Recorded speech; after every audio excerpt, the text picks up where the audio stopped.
तुम्हें कितनी बार बताया है, मेरे तैयार होने से पहले मेरा नाश्ता तैयार हो जाना चाहिए। शादी के 25 सालों बाद भी मुझे क्यों बार बार एक ही बात बतानी पड़ती है लता? तुम्हें क्या है? तुम तो आराम से घर पर रहोगी, मुझे काम पर जाना पड़ता है। तुम ही हो कि हमेशा बेवकूफ़ों जैसी हरकत करती हो। अगर तुम यह जानबूझकर करती हो तो याद रखना, मुझसे बुरा कोई नहीं होगा। आज भी प्रशांत का पारा चढ़ा हुआ था। इन कटु शब्दों में अपना गुस्सा उतारते हुए, गीला तौलिया कुर्सी पर फेंकते हुए प्रशांत गुस्से से लता की तरफ देखने लगा। लता के लिए प्रशांत का यह बेवजह का गुस्सा कोई नई बात नहीं थी। वह महीने में 3-4 बार ऐसे ही लता पर बरस पड़ता था। पहले पहले लता उसका विरोध किया करती थी, लेकिन जब कई सालों तक प्रशांत में कोई बदलाव नहीं दिखा तो लता ने खुद को ही बदल लिया। अब प्रशांत के कुछ भी कहने से लता को कोई फर्क नहीं पड़ता था। प्रशांत की हर बात वो चुपचाप सिर नीचे झुकाए सुन लेती थी। शादी के पहले 5 साल तक लता ने पूरी कोशिश की थी कि प्रशांत को बदला जाए, लेकिन फालतू का गुस्सा करना और बाद में लता को भला बुरा कहना, यह मानो जैसी उसकी आदत बन गई थी। कोई भी वाद विवाद होता तो प्रशांत सीधा लता को बोल देता, अगर मैं तुम्हें अच्छा नहीं लगता तो क्यों नहीं चली जाती अपने मायके, क्यों रहती हो मेरे साथ? इतना सब कुछ होने के बावजूद लता प्रशांत के साथ रहती थी, क्योंकि उसे अपनी बेटी की फिक्र थी। वह जाती भी तो कहाँ अपने बूढ़े हो चुके माँ बाप को इस उम्र में परेशान करना वह नहीं चाहती थी। समाज और लोग क्या कहेंगे, यह भी तो उसे देखना था। वह इतनी पढ़ी लिखी भी तो नहीं थी कि खुद जाकर कोई नौकरी कर सके और अपना और अपनी बेटी का पालन पोषण कर सके। लता को अपनी फिक्र नहीं थी, उसको फिक्र थी तो बस अपनी शादी लायक हो रही बेटी की। लता नहीं चाहती थी कि पत्नी के झगड़े की वजह से काव्या डिस्टर्ब हो। काव्या की पढ़ाई पूरी हो चुकी थी, उसके लिए अब शादी के रिश्ते आने लगे थे। कई रिश्तों को काव्या ठुकरा चुकी थी। 2-3 महीने बाद एक अच्छा रिश्ता आया। रिश्तेदारों और पहचान के लोगों ने भी लड़के के बहुत गुणगान गाए थे। प्रशांत एक शाम अपनी बेटी के पास बैठकर उसे बताने लगा, काव्या बहुत अच्छा लड़का है, पढ़ा लिखा है, बड़ा घर है, बहुत अच्छी नौकरी है। ऐसे रिश्ते बार बार नहीं आते बेटा, इस बार मना मत करना।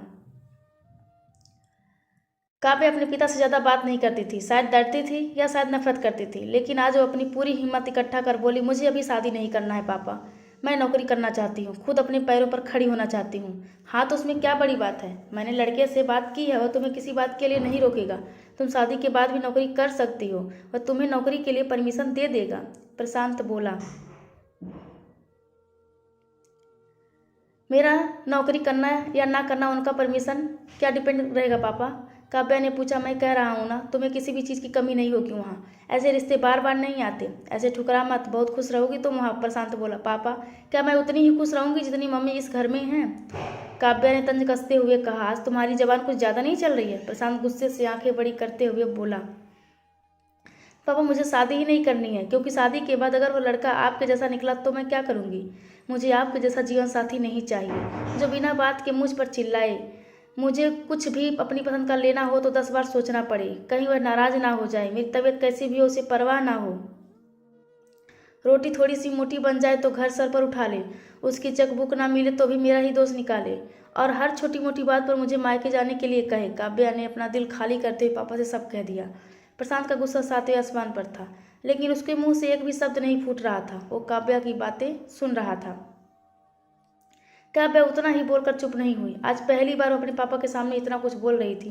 पापा अपने माँ के साथ हमेशा गलत व्यवहार किया है। आप अपने ऑफिस का गुस्सा बिना सोचे समझे माँ पर उतार देते हैं, कभी इस बात की परवाह भी नहीं करते कि उन्हें कैसा लगता होगा। आपकी बातें सुन सुन माँ ने अपना स्वाभिमान खो दिया है। प्रशांत आज पहली बार अपने किए बर्ताव को महसूस कर पा रहा था। वो इतना ही बोल पाया, जो तुम्हारा मन है वो करो, मैं तो इतना बुरा हूँ ना? काव्या ने प्रशांत का हाथ पकड़ा और बोली, पापा मुझे सिर्फ एक सवाल का जवाब दे दो, क्या आप चाहेंगे कि मेरा पति आपके जैसा हो? अगर आपका जवाब हाँ है तो कर दीजिए, मेरा रिश्ता आज ही है, और ना है तो मुझे आत्मनिर्भर बनने दीजिए। प्रशांत कुछ भी ना बोल पाया और वहाँ से चुपचाप बाहर चला गया। आज उसे लता के सामने जाने में शर्म आ रही थी। चलते चलते उसकी आंखों से आंसू बह रहे थे। प्रशांत ने आज से अपने आप को बदलने का निश्चय किया।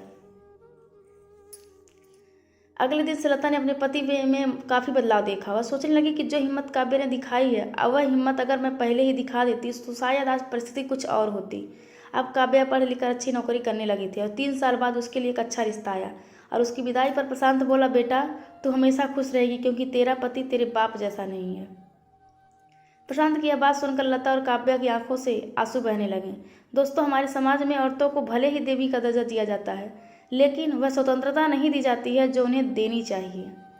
उन्हें बचपन से ही बताया जाता है कि वह पराया धन है। स्कूल से आने में देर हो जाए तो पिटाई मिलती है। मोबाइल पर बातें करते हुए दिख जाएं या लड़की खिड़की से झांकते हुए दिख जाए तो शक किया जाता है। माँ बाप का घर तुम्हारा नहीं है, पति का घर ही तुम्हारा घर है। जीवन भर यह बातें बता बताकर उन्हें ससुराल भेज दिया जाता है और एक दिन किसी छोटे मोटे झगड़े में ससुराल वालों से उन्हें सुनना पड़ता है कि इस घर को छोड़ दो और मायके चली जाओ। अब आप ही बताओ दोस्तों, ऐसी स्त्रियों का सच्चा घर कौन सा है? आखिरकार वह किस घर को अपना कहें? धन्यवाद आप सबका।